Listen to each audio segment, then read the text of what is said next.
കാനഡയിൽ ദിവ്യബലി അർപ്പിക്കുന്ന വൈദികനെ ഒരാൾ കത്തികൊണ്ട് പരിക്കേൽപ്പിക്കാൻ ശ്രമിച്ചു. വിനപെഗിലുള്ള ഹോളി ഗോസ്റ്റ് ദേവാലയത്തിലെ വികാരിയെയാണ് കുർബാന മധ്യേ ഒരാൾ ആക്രമിക്കാൻ ശ്രമിച്ചത്.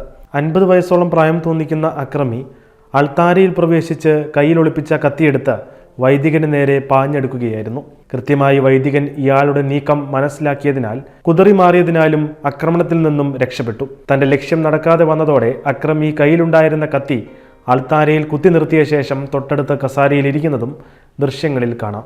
ദിവ്യബലിയിൽ പങ്കെടുക്കാൻ ഒരു പോലീസ് ഉദ്യോഗസ്ഥൻ എത്തിയിരുന്നതിനാൽ അക്രമിയെ ഉടൻ തന്നെ തടഞ്ഞുവെക്കാനും തുടർന്ന് ഇയാളെ ഡ്യൂട്ടിയിലുള്ള പോലീസ് ഉദ്യോഗസ്ഥർക്ക് കൈമാറാനും സാധിച്ചു. പൗൽ ഒലോവിനിയ എന്നാണ് അക്രമിയുടെ പേരെന്ന് പോലീസ് വെളിപ്പെടുത്തി.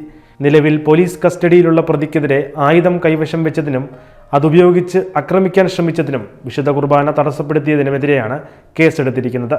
അക്രമത്തിൽ ആർക്കും പരിക്കേറ്റില്ലെങ്കിലും സംഭവത്തിന്റെ നടുക്കത്തിലാണ് വിശ്വാസികൾ.